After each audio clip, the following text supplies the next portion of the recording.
వాళ్ళు చెప్పడం, మీరు వినడం, వెళ్ళిపోవడం, ఇలా జరుగుతూ ఉంటుందండి ఎక్కడైనా సరే. కానీ నా పద్ధతి ఏమిటంటే, నేను మిమ్మల్ని బాగా ప్రశ్నలు వేస్తాను, మీరు బాగా మాట్లాడితే నేను కూడా మీతో బాగా మాట్లాడతాను. ఈ విధానాన్ని గోష్ఠి అంటారు. అంటే మనం సత్సంగం అనే పేరు మీద కదా పిలిచాం అందరినీ. ఎప్పుడు సత్సంగం సాధ్యమవుతుంది? ఇద్దరు మాట్లాడుకుంటే, వినేవాళ్ళు చెప్పేవాళ్ళు కలిసి మాట్లాడుకోవాలి, ఒక పద్ధతిగా మాట్లాడుకోవాలి, ఒక లక్ష్యం నిమిత్తం మాట్లాడుకోవాలి. అప్పుడు అది సమంజసంగా ఉంటుంది, సబబుగా ఉంటుంది. కేవలం ఒక పక్క నుంచి వర్షం కురిసినట్లుగా కురిసి వెళ్ళిపోయాం అనుకోండి, అప్పుడు మీరు స్వీకరించారా స్వీకరించలేదా, సందేహం ఉందా లేదా, ప్రశ్నలు వచ్చినాయా రాలేదా, ఏమైనా చెప్పాలా అక్కర్లేదా, ఎలా తెలుస్తుంది? తెలియదు కదా. కాబట్టి మొదటి ప్రశ్నతో ప్రారంభిద్దాం. మనిషికి మరో పేరుంది, ఏమిటది? మనమందరం మనుషులమే కదా, మనుషులమేనా కదా? ఎవరు మాట్లాడాలా? మనుషులమేనా? అమ్మయ్య ఉన్నారండి బాబు, ఇక్కడే ఉన్నారు. చాలామంది వేదాంత సభలలో ఏం చేస్తారంటే కూర్చొని నిద్రపోతారు. ఎందుకంటే అసలే పెద్ద వయసు కదా, 60-70 వచ్చినాక వేదాంత సభకు వస్తామండి. 70లో ఏమిటి వస్తుందంటే కునికిపోటు వస్తుంది. అందుకని నిద్రపోకుండా ఉండాలంటే బాగా మీరు కూడా మాట్లాడుతూ ఉండాలి. అర్థమైందండి? మనమంతా మనుషులమేనా కాదా? అమ్మయ్య అబ్బా ఉన్నారులే, మేల్కొనే. మనుషులందరికీ మరొక పేరు ఉందండి. ఏమిటది? నీకు నాకని లేదు, అందరికీ ఒక పేరుంది. ఏమిటది? అందరికీ ఒక పేరుంది. అది అందరం ఒప్పుకు తీరవలసిందే, ఎవరు కాదంటానికి వీల్లేదు. ఒక పేరుంది, మనుషులందరికీ పెట్టేశారు ఆ పేరు. భూమండలం మీద ఈ దేశం ఆ దేశం లేదు. మనిషి అంటూ పుట్టాడంటే పుట్టగానే వాడికి ఒక పేరు ఉంటుంది. ఏమిటా పేరు? పుట్టాడు, ఏమిటది? పుట్టగానే ఎవడు వాడు? మనం అందరం పుట్టామా పుట్టలేదా? పుట్టామా? ఎవరికైనా డౌట్ ఉందా? పుట్టామా పుట్టలేదా? పుట్టామా? పుట్టగానే మనకు ఒక పేరుంది. ఏమిటది? ఏమిటది? ఏమిటది? ఆల్రెడీ మానవుడిగా పుట్టాడుగా, వీడికి ఓ పేరుంది. మానవుడు అంటే గుర్తుపడడానికి వీలవుతుంది. ఏమిటి? ఎలా? మానవుడికి ఒక పుట్టగానే ఒక పేరు వచ్చేసిందండి. ఏమిటది? ఎవరు పెట్టింది కాదు, మళ్ళా ఎవరు పెట్టలేదు, కానీ వాడు పుట్టగానే వచ్చేస్తుంది. ద్విపాద పశువు. ఎవరండి? మిగిలినవన్నీ చతుష్పాద పశువులు. అర్థమైందంటే పుట్టగానే మనం ఎవరు? ద్విపాద పశువు. ఎందుకని పుడుతూనే మనమేం జ్ఞానులుగా పుట్టేసామా? ఏమండి? పుడుతూనే అచల పరిపూర్ణ పరబాహ్యాన్ని గుర్తించగలిగే సామర్థ్యంతో పుట్టేశామా? పుట్టలేదుగా. కానీ 84 లక్షల జీవరాశులు ఉంటే వాటికి లేనిది మనకు ఉన్నది తెలివి ఒకటే కదా. వాటికి మనకు తేడా ఏమిటి? తెలివి ఒకటే, వాటికి తెలివి లేదు. కానీ అవి కూడా కొన్ని నేర్చుకోగలుగుతాయి, కొన్ని పనులు చేయగలుగుతాయి. కానీ మనం చేసినట్లుగా ఏవీ చేయలేదు.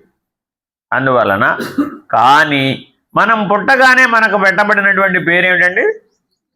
ద్విపాద పశువు. అంటే 2 కాళ్ళ మీద నడిచేటటువంటి పశువు. ఎందుకని పశువు అన్నారు? ఎందుకు మనల్ని పశువు అన్నారు? మనుషులం కదా మనం. పశువులతో పోలిస్తే బాగుంటుందంటారా బాగోదంటారా? ఎవరినైనా పిలిచి, ఏమండి కుక్క గారు నువ్వు ఒకటేనా, ఏమండి గేదె గారు నువ్వు ఒకటేనా, గాడిద గారు నువ్వు ఒకటేనా, ఏనుగు గారు నువ్వు ఒకటేనా అన్నారు అనుకోండి, ఎవరైనా ఒప్పుకుంటారా? ఎవరు ఒప్పుకోరు కదా. ఎందుకని? నేను పశువును కాదు కాబట్టి. ఎవరికి వాళ్ళకి తెలుసా? ఎవరన్నా చెప్పాలా? ఎవరికి వాళ్ళకి తెలుసా? ఎవరన్నా చెప్పాలా? నువ్వు పశువు కాదని చెప్పాలా? అక్కర్లా. మనిషిగా పుట్టగానే నువ్వు పశువు కాదనే తెలివితో పుట్టావా లేదా? కాబట్టి పుడుతూనే నీకు తెలివి ఉంది, ఒప్పుకోవాల్సిందే. కానీ ఆ పశువు ఈ పశువు మధ్య ఉన్నటువంటి సామ్యం ఏమిటి, భేదం ఏమిటి? సామ్యం అంటే పోలిక. దానికి మనకి కొన్ని పోలికలు ఉన్నాయి, దానికి మనకి కొన్ని భేదాలు ఉన్నాయి. అంతేనా కాదా? ఆ భేదాల వలన అది మనం చెప్పినట్టు వింటోంది. లేకపోతే దాన్ని కట్టగలమా? ఏనుగుని కట్టాలంటే మన వల్ల అవుతుందండి, కట్టలేంగా. ఏనుగు బలం ఎంత? కానీ మనిషి ఏనుగుని కట్టగలుగుతున్నాడా లేదా? ఎలాగా ఎలాగా? తెలివిని వాడి. అర్థమైందండి ఇప్పుడు? కాబట్టి దానికి మనకి సమానంగా ఉన్నవి ఏమిటి, భేదంగా ఉన్నవి ఏమిటి, ఇది మనకి స్పష్టంగా తెలియాలా అక్కర్లేదా? స్పష్టంగా తెలియాలా అక్కర్లేదా? ఏమిటి దానికి మనకి సామ్యం, సమానంగా ఉన్నవి ఏమిటి? వంశోత్పత్తి. నాలుగోది ఏంటండి? ఆకలి, నిద్ర, భయము, వంశోత్పత్తి. ఈ నాలుగు వాటికి మనకి సమానం. అర్థమైందండి? సంస్కృతంలో కావాలంటే చెప్పుకోవచ్చు, కానీ పెద్ద ఉపయోగం ఏం లేదు. నా ఉద్దేశంలో ఏంటంటే మనకు అర్థమయ్యే భాషలో మనం మాట్లాడుకోవడం చాలా అవసరం. అర్థం కాని భాషలో మాట్లాడుకున్నాం అనుకోండి, అది గుర్తుండదు, వెళ్ళిపోదు, ఇక్కడే వదిలేస్తావు. లేచేటప్పుడు దులుపుకుంటావు కదా, దులుపుకున్నప్పుడు అవన్నీ ఇక్కడే పడిపోతాయి, ఇంటికి ఏం పట్టుకెళ్ళవు. అర్థమైందండి? అందుకని మనం అర్థమయ్యే భాషలో మాట్లాడుకోవాలి. ఆహార నిద్రా భయమైథునంచ పశుభిత్ నరాణ ఏతత్ సమ. వివేక చూడమణి శ్లోకం. ఎవరు చెప్పారండి ఇది?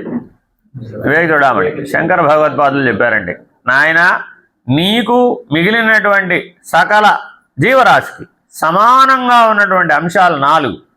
ఆకలేస్తే అన్నం తినడం, అలసిపోతే నిద్రపోవడం, మృత్యు వస్తే భయపడడం, వంశోత్పత్తి. నీలాంటి వాళ్ళను 2, 3, 4, 40 మందినో పుట్టించడం. అర్థమైందండి? ఎవరు ఎంతమందిని కనాలి ఎవరు చెప్పాలి? ఏమండి? ఎవరు ఎంతమందిని కనాలి ఎవరు చెప్పాలి? తల్లా, తండ్రా, అత్తగారా, మామగారా, భార్య గారా, భర్త గారా? ఎవరు డిసైడ్ చేయాలి ఎంతమందిని కనాలి? ఎంతమందిని కనాలి?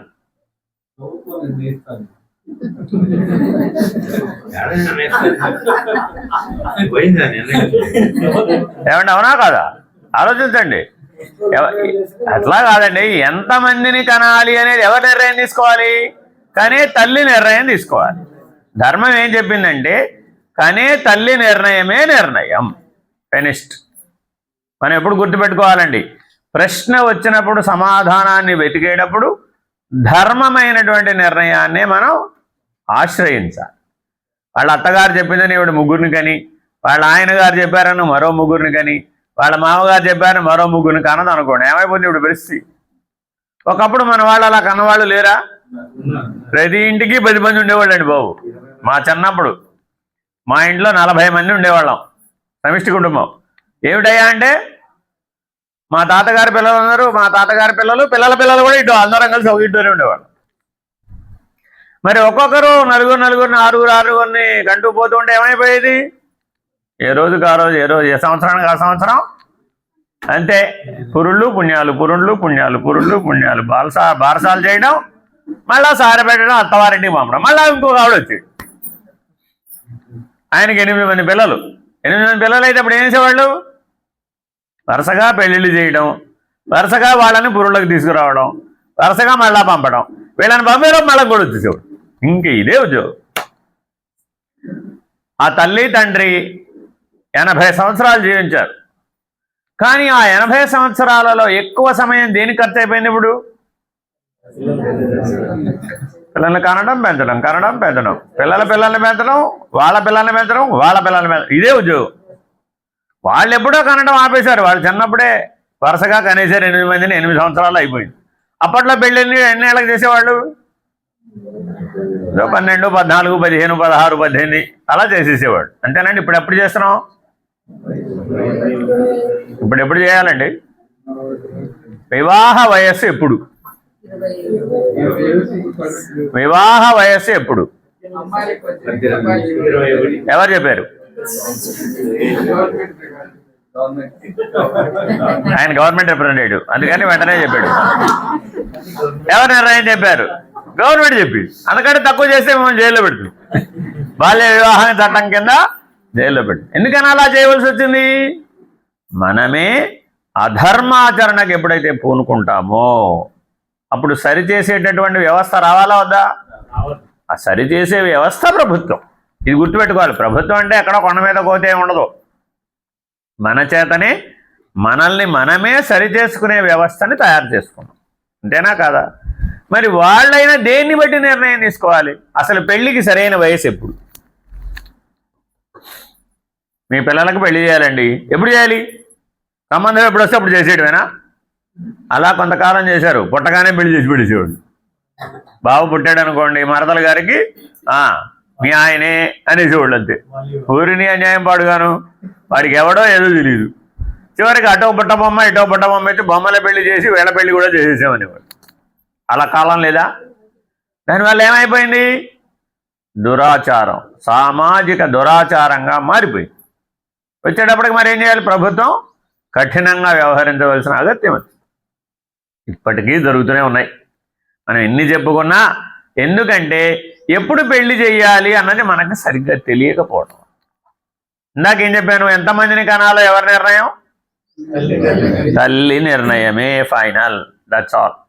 అంతే తప్ప మిగిలిన ఎవరి పాత్ర లేదు. ఎందుకని?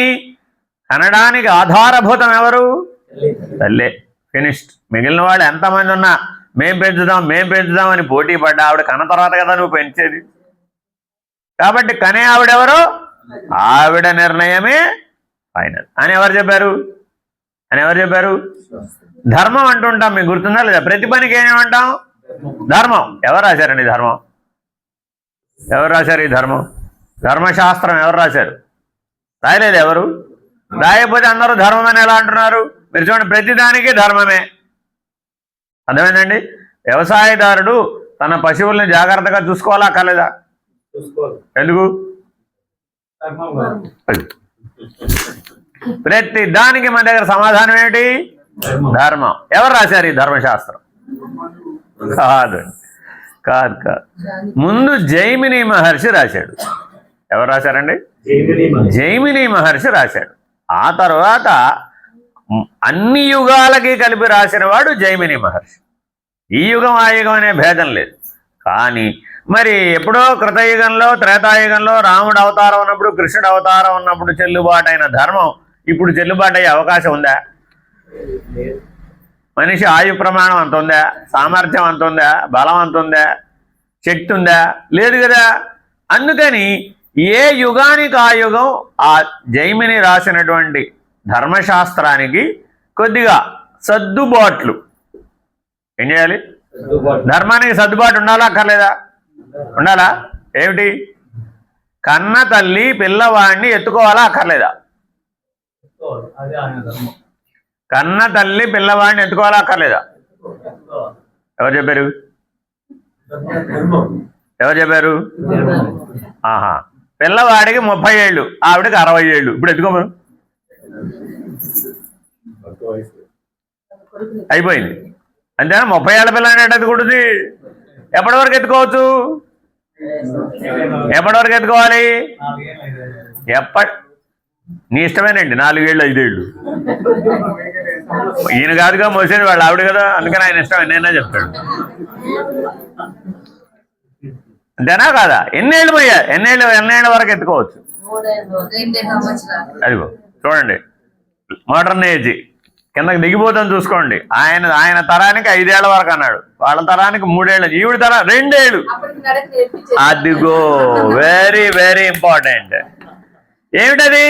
పిల్లవాడికి నడక వచ్చే వరకు ఎత్తుకోవచ్చు. అంతే.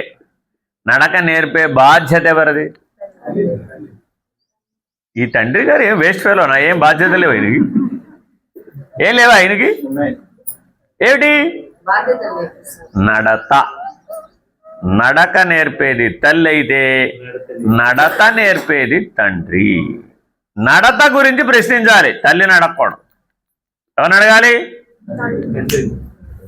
ఏమయ్యా మీ అబ్బాయి అంటే అట్ట మాట్లాడుతున్నాడు? తల్లిని అడగాల, తండ్రిని అడగాల? ఎందుకని? అది నడత, ఇది నడక. రెండు ఉండాలా వద్దా? నడక ఉండాలి, నడత ఉండాలి. జీవనం వెళ్ళాలి అంటే సరే, ఒక శిష్యుడు గారు ఎలా ఉండాలి?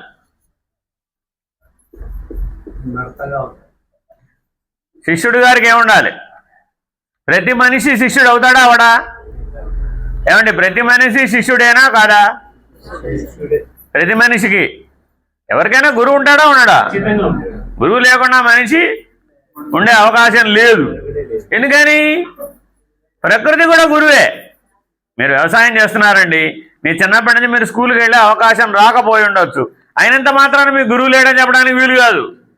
ఈ ప్రకృతి మీకు ఎన్నో నేర్పిస్తోంది కదా, ప్రకృతి కూడా గురువే. కాబట్టి మనిషి ద్విపాద పశువు ఎందుకయ్యా అంటే, ఆ ద్విపాద పశువు తనలో ఉన్న పశుత్వ లక్షణాన్ని పోగొట్టుకుంటాడు. ఎలాగా? గురువు దగ్గరికి వెళ్ళి. మనిషి తనలో ఉన్న పశుత్వ లక్షణాన్ని పోగొట్టుకోవాలి అంటే తప్పక ఎవరిని ఆశ్రయించాలి? గురువుని ఆశ్రయించాలి. మనమందరం గురువుని ఆశ్రయించామా? ఆశ్రయించలేదా? ఆశ్రయించామా? మనమే కాదు, మనుషులందరికీ గురువు ఉన్నాడని ఇందాక చెప్పేశా. అందుకని అందరికీ గురువు ఎవరు?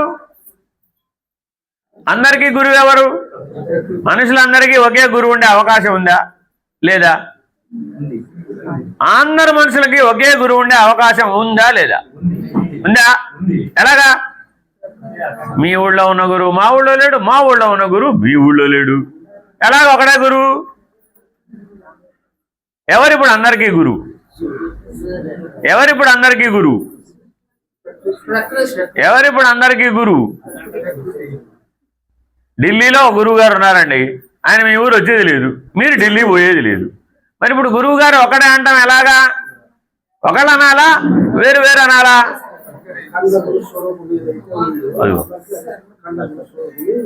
అది ఎవరు చెప్పారు? ఎవరు చెప్పారు? అది అఖండమైనటువంటి ఏదైతే ఒకటి ఉందట, ఆ అఖండమైనది ఏదో ఒకటి ఉందే, ఆ ఒకటి అందరికీ గురువు అట ఆయన ఎవరు చెప్పారు? ఆయన ఎవరు చెప్పారు? ఇన్నిసార్లు ఎందుకు ప్రశ్నిస్తున్నానంటే, ఇదిగో ఇప్పుడు ఈ తరం ఉందే, అందుకే నా తల నల్లగా ఉన్న వాళ్ళందరినీ ముందుకు రమ్మంటానండి. తల తెల్లగా ఉన్న వాళ్ళందరూ వెనక్కి, తల నల్లగా ఉన్న వాళ్ళందరూ ముందుకి. ఎందుకనంటే ఈ తరానికి మీరు సూటిగా ఇది ప్రమాణం, ఇదిగో ఇది ఈ శాస్త్రం, ఇదిగో ఇది ధర్మం, ఇదిగో ఇది జ్ఞానం అని ప్రమాణ సహితంగా చెప్తేనే ఒప్పుకుంటారు వాడు. నాకు రాత్రి వచ్చింది పొద్దున్న చెప్పానంటే ఒప్పు. అర్థమైందండి? ఎవరు చెప్పారు? అఖండమైనది గురువు, ఒప్పుకున్నాం. ఎవరు చెప్పారు? మీరు చెప్పినట్టు మీ పిల్లలు కానీ మీ పిల్లల పిల్లలు కానీ వాళ్ళ పిల్లలు కానీ వినాలనుకోండి, అప్పుడు మీరు ఎలా చెప్పాలి? అప్పుడు మీరు ఎలా చెప్పాలి? ఏ ఫర్ యాపిల్ చెప్పాలండి. మీరు ఏ ఫర్ యాపిల్ అని మీరు చెప్తే మీ పిల్లాడు ఎందుకు నేర్చుకోవాలంటారు? ఇంకేమీ లేవా?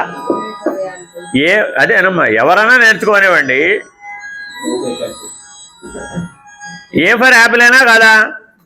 కాదా? ఎవరైనా ఏ దేశంలో నేర్చుకోండి ఏ ఫర్. అరే ఎవరు చెప్పారయ్యా? టీచర్ చెప్పకముందు పుస్తకంలో ఉంది, నీకు బొమ్మల పుస్తకం ఇచ్చారు, అక్కడ ఏముంది? ఏ ఫర్ యాపిల్ ఎందుకు పెట్టాలి? ఏమన్నా వేరేది పెట్టచ్చుగా, పెట్టకూడదా? ఏ ఫర్ అర్జున, అర్జునుడు బొమ్మ పెట్టచ్చుగా, ఎందుకు పెట్టలేదు? పిల్లవాడి తెలివితేటలకి గుర్తించడానికి ఏది సులభంగా ఉంటుందో వాటినే చెప్పాం. అంతేనా కాదా? గుర్తించడానికి వీలు లేని పెద్ద పెద్దవి చెప్పామండి, వాడు గుర్తించగలడా? గుర్తించలేడు కదా. అదే యాపిల్ బొమ్మను చూడగానే తక్కువని గుర్తుపడతాడు. చిన్నప్పుడు చెప్పిన ఏ ఫర్ యాపిల్ 80 ఏళ్ళు వచ్చిందండి, మర్చిపోతాడంటారా? మర్చిపోడంటారు. 80 ఏళ్ళు వస్తే యాపిల్ జాంకాయ అయిపోతుందా? అవ్వదు, ఎప్పుడూ యాపిలే. అంతేనా కాదా? యాపిల్ తెలుగు పేరా ఇంగ్లీష్ పేరా? అదేమిటో మన తెలుగు వాళ్ళు ఎట్లా చెప్పుకున్నాం మరి? అంటే వస్తువుని గుర్తుపట్టడానికి భాషాభేదంతో పని లేదు. అలాగే గురువుని గుర్తించడానికి భాషాభేదంతో పని లేదు. ఏ భాష వారైనా ఉన్న ఒకే ఒక గురువుని గుర్తించవచ్చు. అందరికీ ఉన్నది ఒక్క గురువే. ఎవరు చెప్పారు? గురు గీత అనే శాస్త్రంలో సదాశివుడు పార్వతీదేవికి చెప్పాడు. గురువు ఒక్కడే అని ఎవరు చెప్పారండి? సదాశివుడు చెప్పాడు, పార్వతీదేవికి చెప్పాడు. కాబట్టి ఏ పరంపర అయినా ఎక్కడ ప్రారంభం? సదాశివ సమారంభం. తర్వాత ఎంతమంది పేర్లైనా చెప్పుకొని ఇష్టమేగా. ఆరంభం అక్కడ ఆయన మొదటి పాఠం చెప్పాడు. అర్థమైందండి? కాబట్టి ఇప్పుడు మీరు ఏం మాట్లాడినా గురువు గురించి మాట్లాడినప్పుడు దేని ఆధారంగా మాట్లాడాలి? గురుగీత. గురుగీత అనే శాస్త్రాన్ని బాగా చదవాలి. ఆ గురుగీతలో ఏం చెప్పారో దాన్ని బట్టి మనం గురువు గారి గురించి మాట్లాడాలి. అంతకు మించి మన ఇష్టం వచ్చినట్టు మాట్లాడామనుకోండి, అప్పుడు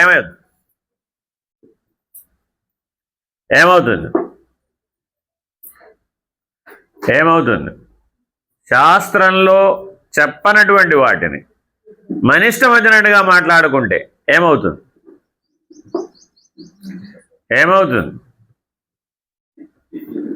సరే, గురువు గారికి పూజ చేయాలా అక్కర్లేదా? చేయాలా అక్కర్లేదా? ఎవరు చెప్పారు?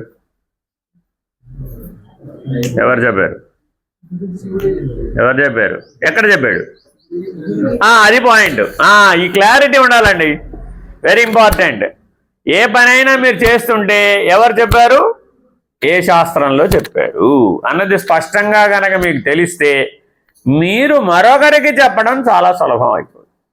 ఇది మీకు తెలియదండి, ఏమైపోయింది? ఇది తెలియకపోతే ఏమైపోయింది? అయిపోయింది. ఇంకేమైంది? అయిపోయింది అక్కడే, సగం అయిపోయింది అక్కడ. తెలియదు అన్న అంశం ఎప్పుడైతే మనలో వస్తుందో అప్పుడు ఏమైపోతావు? తెలియదు అంటే తెలియదు అనుట అజ్ఞానంబు. ఏమంటే తెలియదంటే అజ్ఞానం, తెలియననుట జ్ఞానంబు. జ్ఞానం అంటే ఏమిటండి? తెలియటం. తెలియదంటే అజ్ఞానం. తెలియనంటే జ్ఞానం. తెలిసెడు తెలివి బ్రహ్మంబు. ఏంటండి? తెలివి ఉంటేనేగా తెలుసు అని చెప్పాలన్నా తెలివి ఉండాలి, తెలియదని చెప్పాలన్నా తెలివి. ఆ తెలివి ఏమిటి? ఆ తెలివే బ్రహ్మం. ఆ బ్రహ్మం అనేది సంస్కృత పదం అయితే తెలుగు పదం ఏమిటి? ఎరుక. తెలుగులో చెప్తే ఏమిటి? ఎరుక. సంస్కృతంలో చెప్తే బ్రహ్మం. ఏమిటయ్యా ఇంతకీ బ్రహ్మం అంటే? తెలివే బ్రహ్మము. ఎవరినైనా మీరు ఏదైనా అడగాలండి. కొత్త కోడలు గారు ఇంటికి వచ్చింది, అమ్మా కూరలో ఉప్పేయమ్మా అని అత్తగారు చెప్పింది. ఏం చేస్తుందంటారు? అడుగుతుందంటారా?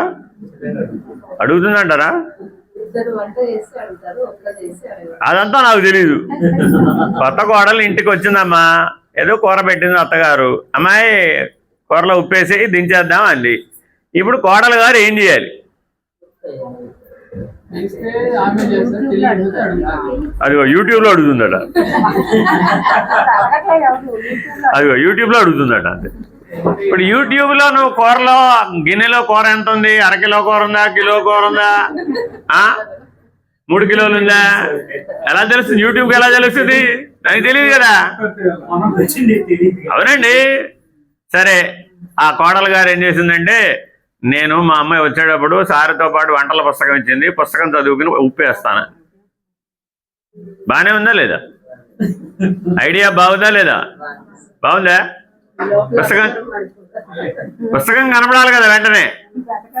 వాళ్ళ అమ్మ చెప్పింది, అమ్మాయి నువ్వు వెళ్ళగానే వంట చేయమంటారే, వంటల పుస్తకం దగ్గర పెట్టుకో, ప్రమాదం వస్తుంది, లేకపోతే నీకేం వంట నేర్పలేదనే గొడవ వస్తుంది అని వంటల పుస్తకం ఇచ్చి మరీ పంపించింది.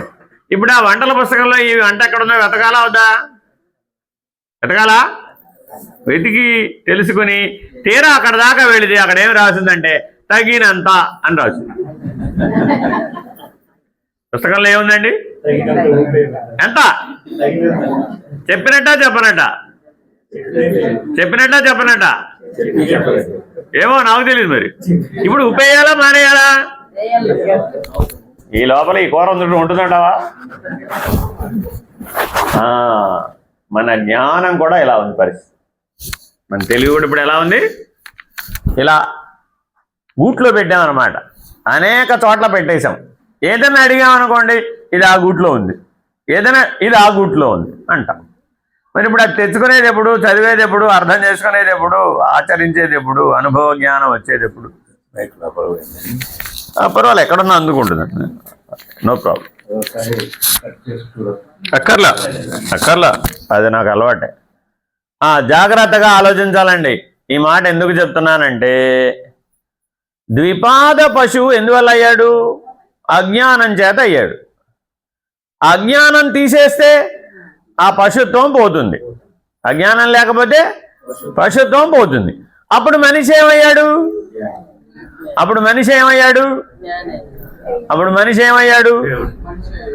గురువు దగ్గరికి వెళ్ళాడండి. ఇందా గురువు దగ్గరికి వెళ్ళాలని తెలుసుకున్నావా లేదా? తెలుసుకున్నాం. గురువు దగ్గరికి వెళ్తే ఏమిటి వస్తుంది? జ్ఞానం వస్తుంది. ఏం పోయింది? అజ్ఞానం పోయింది. అజ్ఞానం పోయింది, జ్ఞానం వచ్చింది. అప్పుడు మనిషి ఏమయ్యాడు?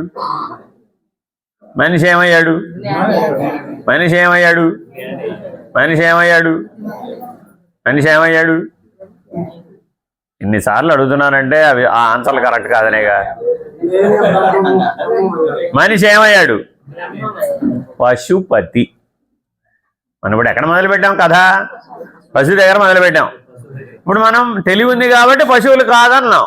కానీ మనం ద్విపాద పశువుగా, 2 కాళ్ళ మీద నడిచే పశువుగా జీవిస్తున్నాం. మొట్టమొదట దానికి ఏమున్నాయో మనకి అవే ఉన్నాయని తెలుసుకున్నాం.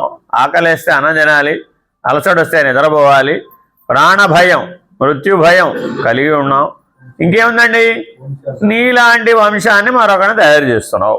బాగానే ఉంది. ఈ 4 నీకు దానికి సమానం అయినంత మాత్రాన నువ్వు బ్రహ్మమని చెప్పడానికి వీలవుతుందే?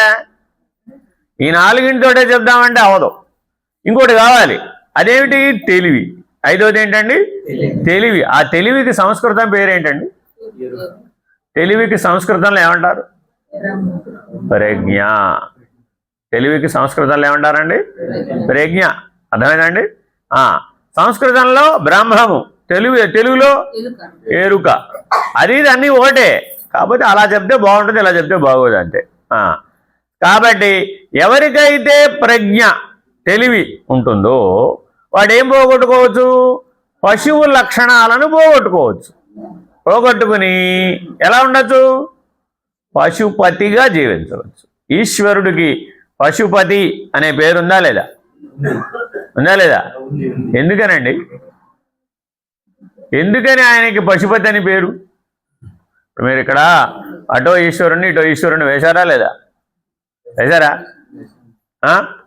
అంటే మరి ఈశ్వరుని యొక్క అష్టోత్తర నామావళిలో, సహస్రనామావళిలో పశుపతి ఉందా లేదా? ఇప్పుడు ఉంది. మానవుడు పశుపతిగా ఎప్పుడవుతాడు?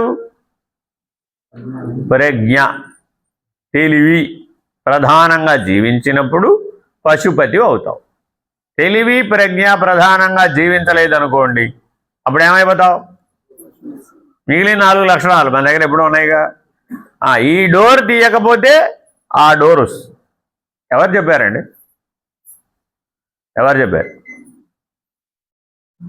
మీ పిల్లలు చదువు సరిగా నేర్చుకోలేదనుకోండి, ఏమంటారు?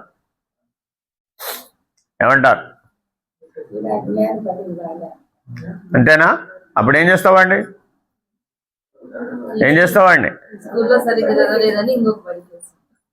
అక్కడ కూడా చదవలేదనుకో ఏం చేస్తావు?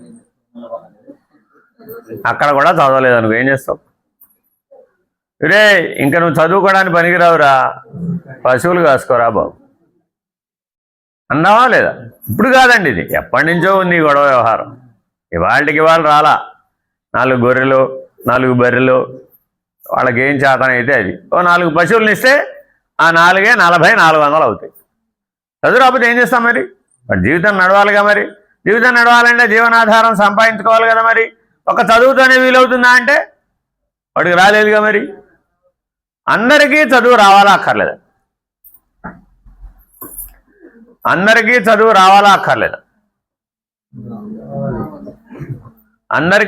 రావాలా అక్కర్లేదా? చదువు అంటే ఏమిటి?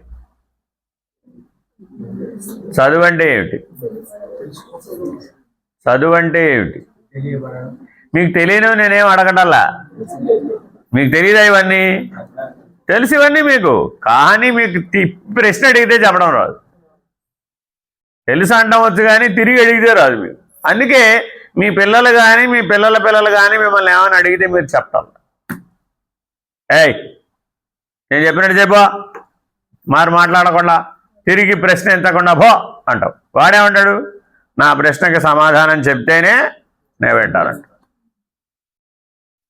అందువల్ల ఏమైపోయింది, తరాల మధ్య అంతరం పెరిగిపోయిందండి. అందువలన మీ తరంలో ఉన్నటువంటి చదువు మీ తర్వాత తరాలకి రావడం లేదు, వాళ్ళు నేర్చుకోవడం లేదు. ఎందుకని?